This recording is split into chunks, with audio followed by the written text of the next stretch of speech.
Because he has a bright idea. He's like, oh yeah, my dad's in politics. So for some reason that qualifies him to be a politician. Right. Hey y'all, welcome back to Brianna's Bachelor Breakdown. I'm Brianna and this is a Therapist Take. Today we're discussing week 7 of Bachelor in Paradise. So let's go ahead and get right into it. So we open up the episode with the relationship challenge of the week, which is called Treasure Hunk. And so the couples, one person has to be locked into a treasure chest and another person is like essentially playing a scavenger hunt to find 5 different keys to unlock the said treasure chest. And the person in the chest is like calling them on a walkie-talkie, reading out the clues to them. So there's like 4 or 5 different heats. I think like 2 couples go up against each other at one time. And the goal is to like get your partner out of the treasure chest as fast as you can. It sounds like cool. It's cute. I know I personally would have been stressed because I hate finding clues and looking for things and scavenger hunts and everything of that nature. My current partner and I, our first date was an escape room actually, and I literally just stood there. I was not having I'm glad he still went out with me after that because I was no fun on that date. I really do not enjoy looking for things. Just I don't want to find things. Spencer and Jess end up winning the challenge, and I know like all the couples, they're kind of like wary of them just because they're obviously like the strongest relationship in the house. But I was actually kind of excited that they won because since they are the strongest couple in the house, they haven't gotten a lot of screen time. So I really was looking forward to their date and seeing what they actually click and connect on and like hearing their conversations, because I wanted to be like, okay, do I have a reason to root for you? Are you guys just kind of boring? Like what's going on? What's the tea? And then we fast forward to that evening and it's Jeremy's birthday. They bring out a birthday cake and all the couples start playing like football in the pool, and it's super fun. It's a cute little montage. And then we cut over to Jonathan and Lea because all the couples end up just like making out and canoodling in the pool afterwards, and they're just sitting there kind of, you know, just talking. And I felt like Lea was very relatable in that moment. She started crying and she was like, dang, like I'm happy for all of them, but when is it gonna be my turn type of thing. And I feel like it was really awkward for Jonathan. He didn't portray it as very awkward, but I can imagine being in his shoes that it would have been awkward, because even though she says she's not upset with him, like he is the reason why they're not in a romantic relationship, because she would have been open to testing the waters with him. So that's like kind of awkward, crying to the person that like also shut you down, but like you're also still in a partnership with. And his solution was to comfort her with the idea of money. He was like, yeah, we're still here. And maybe we can get $500,000 or $250,000 out of it. And she was like, yeah, you're right. But it was just very real and raw emotion. So I really appreciated that like glimpse into what was going on with her at that time. So then the next day, obviously from winning the competition, Jess and Spencer have immunity for the next rose ceremony. And all the couples, it was actually really funny. All the couples are like, we have a target on our back. We're the weakest couple, blah, blah, blah, blah, blah. Like for different reasons. So like Kathy and Keith and Jonathan and Lea thought they were the weakest links because they have like a friendship connection, and other couples would want to support more romantic leaning couples. And then Brian was like, oh, we have a target on our back because of all the drama I started up last week. And then Dale and Kat are convinced that they're the strongest couple, so they're like, we got a target on our back. I think the one couple that I didn't hear say this, looking back on it, was Jeremy and Bailey.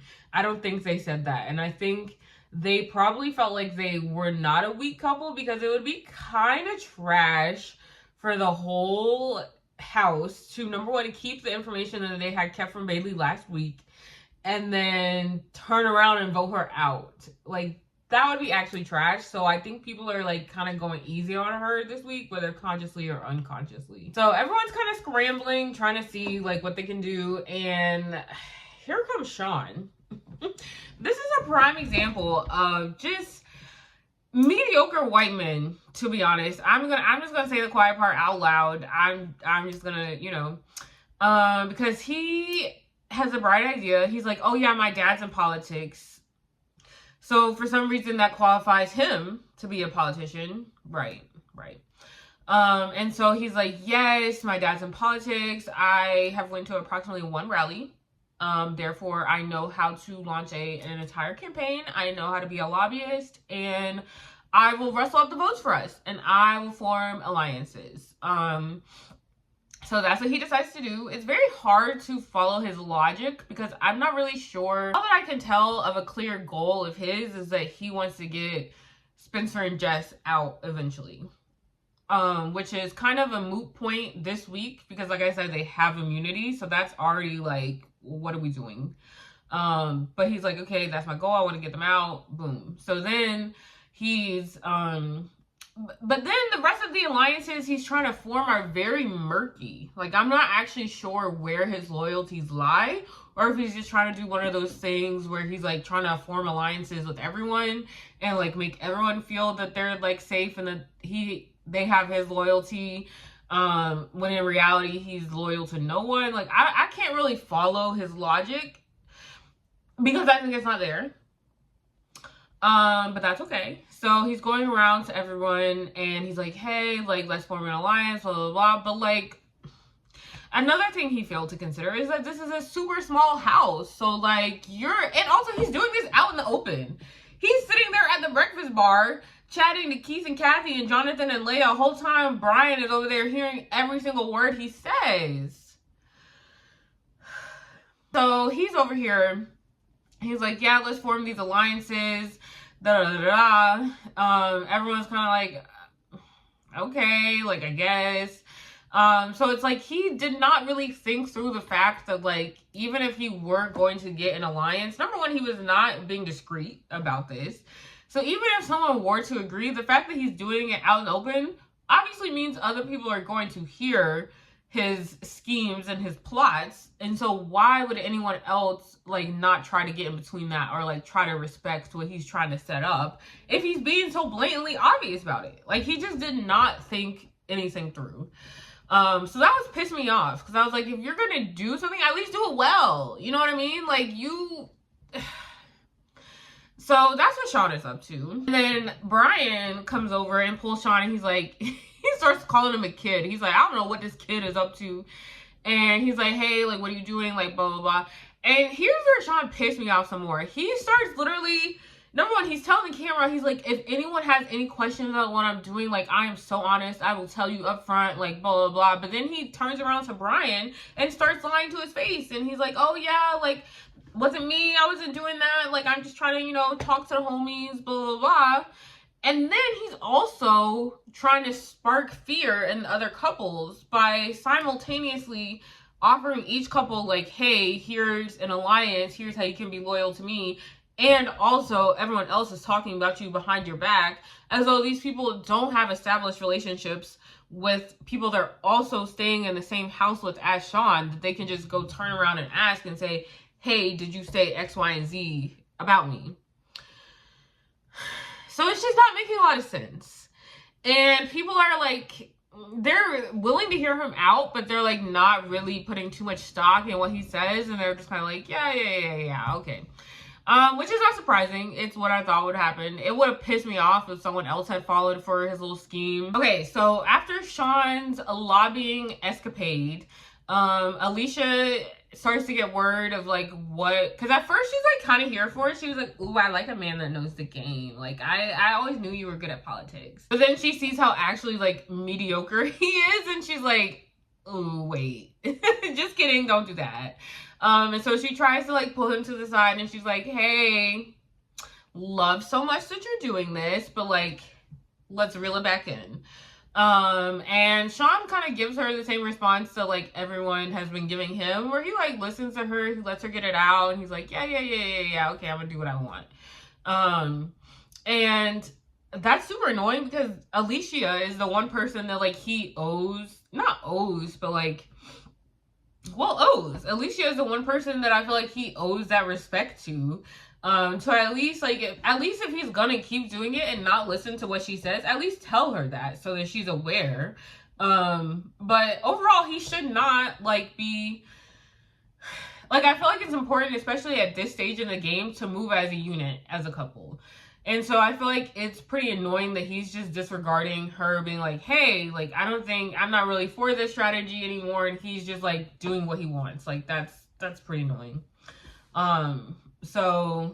But Allyshia walks away from that conversation thinking that he has internalized what she said. So she's like, everything's good. I've got my man to stop lobbying. I let him have his time, whatever. And now we're going to get back to normal. So we're going to come back to her later. And then we also had a conversation with Kathy and Keith, which I really appreciated. So they're talking about what seems to be right now the biggest divide is between the non-romantic or the platonic couples and then the romantic couples.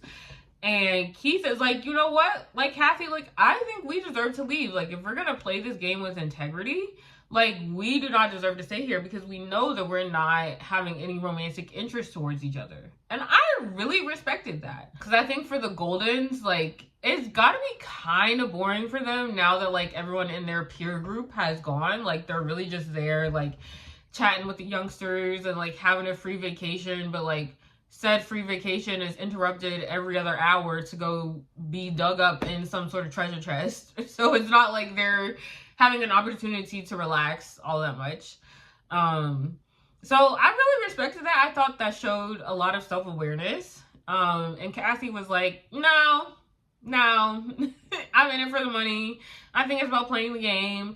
And I think this is exactly what fans of of Paradise didn't want out of this new reboot, was for people to stay on the show fully motivated by money. Because I feel like there's enough shows out there that have that premise. And so if that's your thing, you can go get that fixed somewhere else. But even though most relationships don't last from the Bachelor franchise, it's still fun to suspend reality for a little bit and being like, oh my gosh, can this couple find love? Is this couple gonna work out? That's what's interesting and what draws people into the show. And so to have those two goals working simultaneously, love and money, it's just doing too much at once and it's not doing either one well. And Kathy also annoyed me because I was like, I don't know anything about her at all. So this is completely an assumption, but I was like, she does not look like she is strapped for cash at all. So it just kind of bothered me, seeing a Golden being like, oh yeah, I want the money, da da da da. Because I felt like I resonate a lot more with the original cast, because they're like, hey, if we get this money, we can use this to jumpstart our careers, to move into a new house together, blah, blah, blah. And that I think is so much more valuable at the stage of life that the original cast members are in, for so many different reasons. Mainly because our generation, the economy that we're in right now is so freaking messed up. We have no shot at the quintessential American dream. We cannot no longer go to college, get a bachelor's, get a decently paying middle class job that'll sustain a family and 2.5 kids for the rest of our life. That is gone. That is not possible. That's not attainable. A lot of people I know have a main job, have a side gig. That's very normal. We're never gonna get what our parents had. And to see someone from that generation that probably did benefit from a more stable economy and benefited from that now out of touch American dream be like, oh yeah, I want the money, I wouldn't say no to $250,000 or whatever. I'm really bad at numbers, so I don't remember what the amount is. But to see someone of that generation just grasp for more money, it's relatable, because it's if I were in her shoes, not gonna lie, I'd be doing the same thing. But watching it as a viewer, it's just really annoying. It's obnoxious. It's selfish.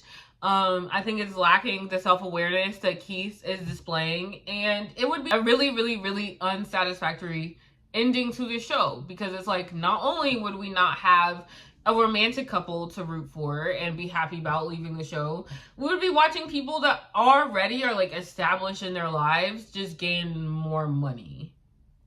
So, like, why is that interesting? Why should I be happy about that? Unless Cassie were to be like, oh, if I win this money, I'm going to donate it to this cause or whatever the case may be. But that does not seem like to be her intentions, which is fine.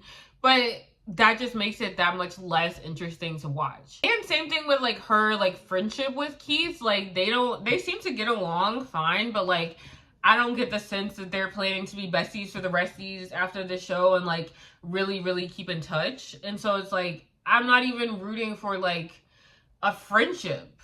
I'm just rooting for people that, like, vaguely get along to, like, add more money to their already stable bank account. Like, I don't want to see it. So I thought that conversation was interesting to hear both sides of the coin. And I hope they get voted out or lose a competition or whatever next week, because I'm ready for them to leave. So then we catch up with Spencer and Jess. They go do a tantric yoga session. I feel like this is so on brand for The Bachelor. I feel like they have some sort of version of this date like every single season, or any dating show for that matter.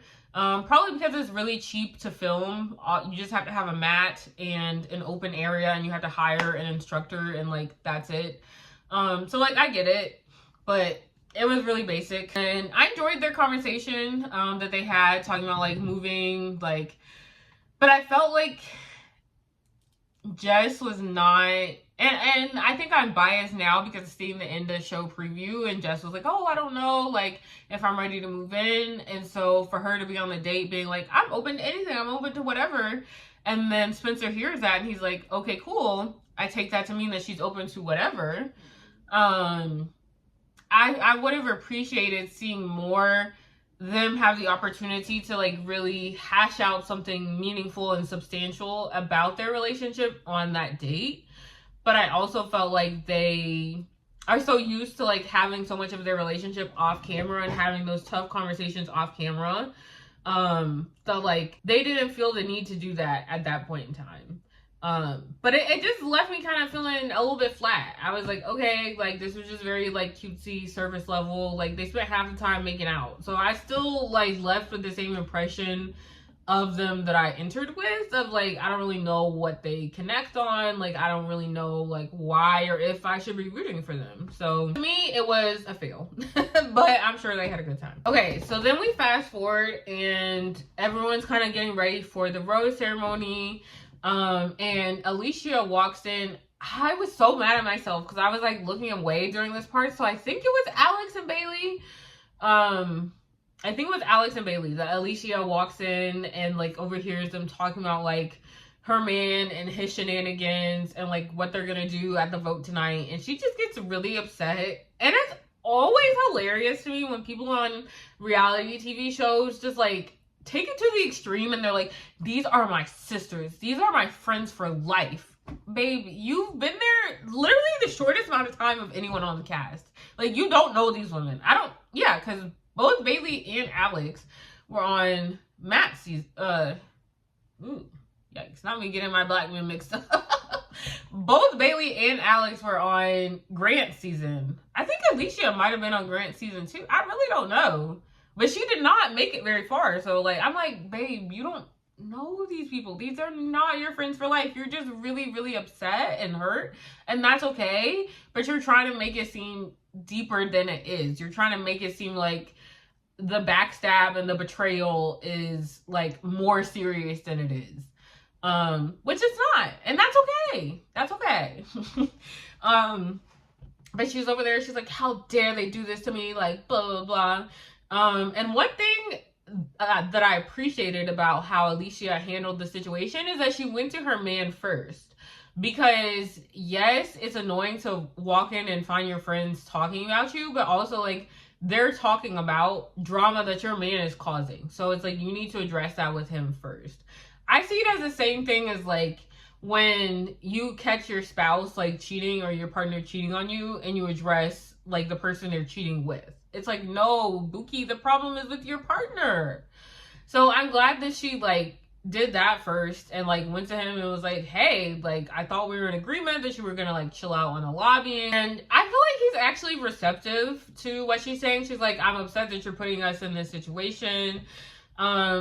And he really didn't get defensive. He like heard what she was saying and he was like, okay, like, but I feel like that was also the first time it clicked for him that like actions have consequences, and like your actions don't only affect yourself when you're in a couple in this situation. And he was like, oh, this is now affecting you, and now you're upset, and now it's affecting our relationship. So we saw all those gears turn in his head for the first time ever, perhaps. But I thought it was a productive conversation. I think Sean genuinely seems like someone who is able to like take in constructive criticism and like self-reflect, which is very rare for men to do. So I was really pleased to see that reaction from him. And then Allyshia goes back and gets the girlies. She ruffles up Parisa, Alex, and Bailey. And she kind of addresses them. She's like, hey, I heard y'all talking about this thing. Like, it really hurt me, blah, blah, blah. And Miss Bailey was a little bit defensive. Alex did the same thing that she did last week with Bailey, where she was like, and just, like, says absolutely nothing while, like, doing the most. And Bailey was just kind of like, yeah, I hear you, but like, I don't even know what excuse she gave, but she was just like kind of defensive. And I felt like I got the vibe in the conversation that like they knew, like they could tell that there was tension in the air, but they didn't want to like address it and unpack it.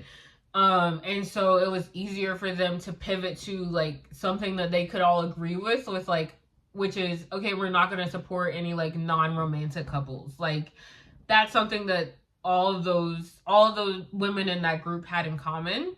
So I think that's why they kind of landed on that, because it was easier to just be like, you know what, like I don't want to have a tense conversation. I don't want to do the deep work of like digging into how this made you feel, why we were talking about you, how we really feel about the situation. Like I don't want to get into any of that. So like let's just land on the topics that like we can all agree with and just leave it at that, which like I can understand given like the not high pressure of the situation, but given the fact that like they're having this conversation at the cocktail party, like presumably an hour before the rose ceremony. So like if they open that can of worms, there's not really enough time to close it or to sort it out, especially if like they don't know who's going home that night. So it's like they could potentially open that can of worms and then like literally not see the person again the next day. So it's like you don't really want to leave on those types of terms.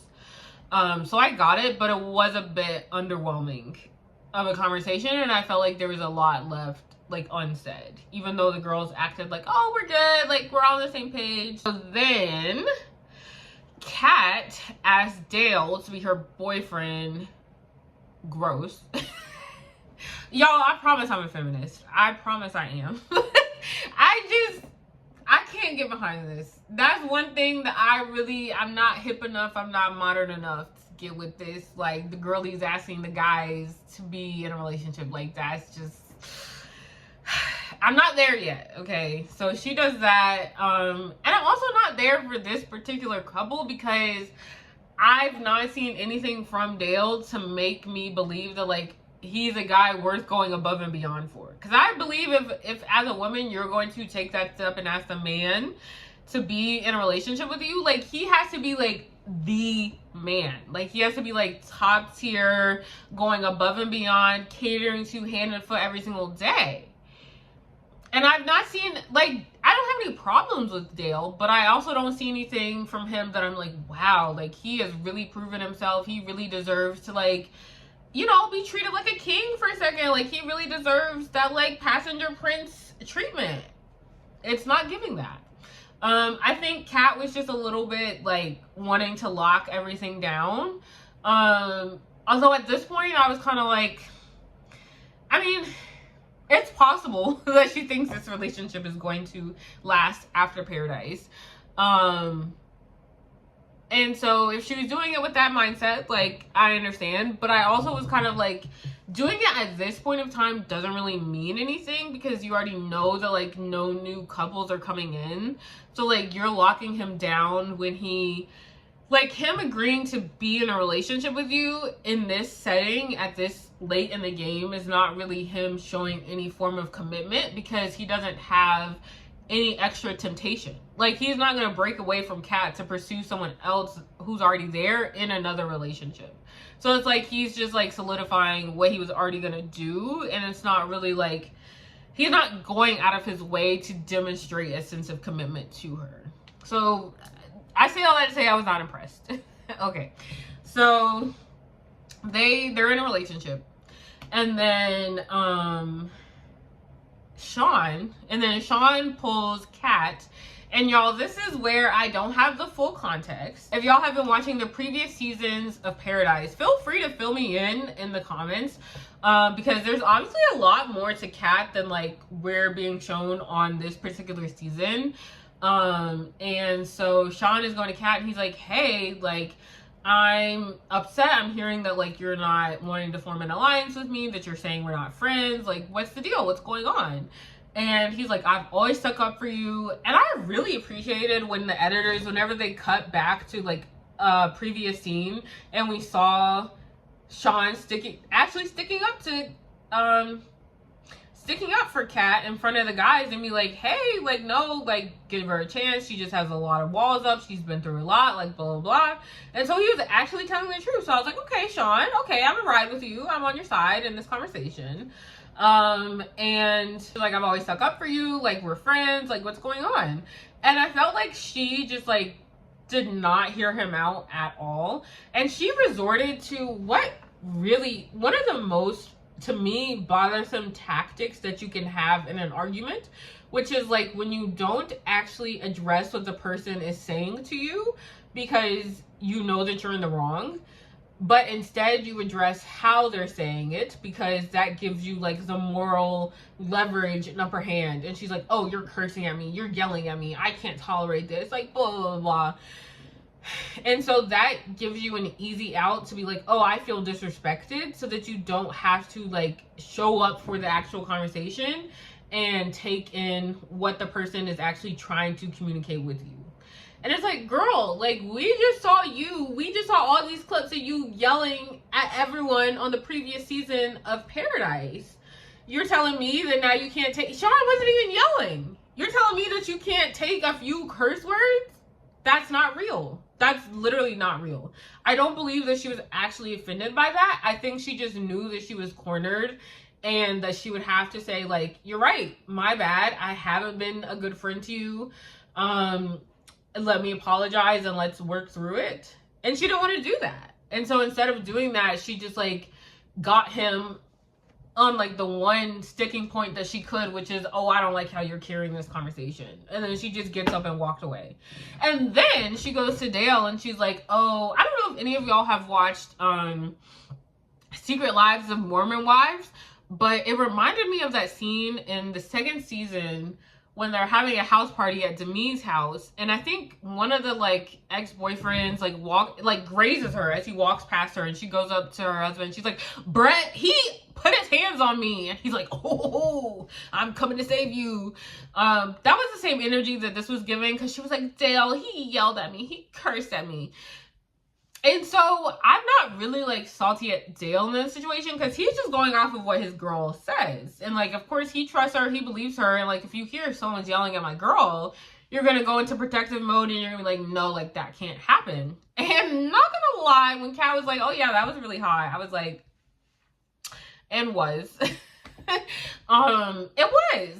But it also was like super annoying because Dale was reacting without having the full information, which again, no fault of his own, but I do wonder if he would have reacted to the conversation differently, or reacted to Sean differently if he had actually witnessed the conversation go down between Sean and Kat. If he would have still like been swept up in Kat's like damsel in distress, like, oh, like vibe, or if he would have been like, no, girly, like, let's calm it down. Let's, you know, like, kind of put her in her place a little bit. Okay, so then it's right before the voting, and like the last like interesting thing that happens, I guess, is Bailey essentially tells Bailey essentially tells Jeremy, like, I'm going to vote however you want to vote. And I took this, it means one way on the show, and it also meant one way. I also interpreted it one way, like, personally. So on the show, I think that implies that Bailey is a weak link in the group of girlies, and she's the reason that, like, Parisa got voted out. Which is super annoying because, like, just say it with your chest. Like, don't sit in my face in the girly chat and tell me that, like, we're good, everything's cool, and then go and vote me and my man out behind my back. Because then that makes me feel like you lied to my face as a friend. I can't trust you as a friend. And it also makes me feel like you don't support me and my relationship. Because if we all sat there and we agreed we are supporting romantic relationships, that makes me feel like, oh, well, you just don't think my relationship is worth staying on Paradise to pursue. And I get that she probably did it because, like, Jeremy still has a grudge against Brian, which, like, understandable. I get why he has that grudge against Brian, but, like, say that. Say that then. Just be like, I can't, like, I don't really know where my vote is going to be. And, like, that's something hard to say in front of people, and she didn't have to say it in front of all the girlies. Bailey could have pulled Parisa to the side and been like, hey, like, just a heads up, I know we agreed on that, like, in the group, but, like, this is really how I'm feeling. Like, just give her a little bit of warning. So they were talking about bro code last week. I feel like this really broke girl code. Then number two, just the way that she said it, just the way that she was like, oh, I'll vote however you want to vote, Jeremy. That really gave me the vibes of, like, those couples in the most recent election where, like, the man votes for the household and, like, tells the woman, like, oh, we're voting for Trump, or, like, we're doing this, we're doing that. And I just don't like that dynamic in a relationship. And so that to me was pretty foreboding of, like, what a taste of what this dynamic could look like if they were to try to make things last outside of Paradise. We already see that for Bailey, it's very easy for her to get, like, swept up into what, like, Jeremy is saying and just, like, really put a lot of stock into his words and not really, like, take that time to reflect and think for herself. And so this just opened my eyes to the fact that, like, that character trait of hers is not prevalent only in, like, interpersonal conflicts that they have, but, like, she's okay with, like, being in a relationship where the man is just, like, the leader and she can just, like, turn her brain off. I feel like on social media lately there's a lot of, like, rhetoric around the girlies wanting, like, a man who's a leader and, like, being feminine in the relationship, and people have used the phrase of, like, I just want to be able to turn my brain off when I'm around my man. And it's like, that sounds good and that sounds great, but, like, to me that's just patriarchal propaganda. And, like, this is what can happen when this is what a relationship looks like where you turn your brain off around your man. You end up blindly following him and making decisions to hurt your friends and not even, like, considering it because you're so wrapped up and just following your man. So that was super annoying. That was super bothersome. And, like, I would love to say I'm disappointed in Bailey, but I already kind of gave up on her last week. So I was just like, all right, this is just new information, but it doesn't really change how I view her. So then we get to the rose ceremony, and Allyshia makes some big speech about how she and Sean are going to leave on their own terms. So that's what they do. And Jesse was like, yeah, they were going home anyway, which no surprise to anyone. And they're like, oh yeah, we're going to continue this outside of Paradise. I don't think anyone believes that. I know I didn't believe that. But I did think that Sean ate when he was like, oh yeah, Kat, don't come crying to me when this relationship doesn't work out. And the whole cast was, like, mad at him for it, but I was like, he kind of ate though. Like, he's kind of right. Like, we all know this relationship is not going to work out. And she's going to be wishing that she had a friend to debrief with. Someone that was there with her in the experience that, like, got to know Dale as well. Anyway, so they leave, and then Parisa and Brian are also the other couple voted out, and that really disappointed me. I feel like Brian really grew on me. He came into the show as kind of like a Guido. I don't know if he's, like, from Jersey or he might be from Florida. I don't know, but he just, like, has that look. You know, he has, like, the slicked back hair, and he, like, walks around calling everyone kid. Like, he just has that vibe. And so he kind of, like, grew on me. He was, like, that lovable, like, guy that was like, he's kind of like a brother, you know what I mean? Like, he annoys you all the time, but at the end of the day, you're like, I can pick on him. You can't pick on him. That's my brother. So, like, that's kind of the vibes that I had with Brian. So, I was disappointed to see them go. I was disappointed for Parisa because they were one of the, like, more established couples. Unclear. They probably won't be able to make it work outside of here, but I also was kind of like, if they had more time together on the show, they might have been able to establish their foundation to a point where they had a higher chance or a higher likelihood of success. But like cutting it short halfway through the season, I'm kind of like, I don't know. So that's where we land. And then next week looks a little bit juicy. So I'll catch y'all back here for another episode of Brianna's Bachelor Breakdown.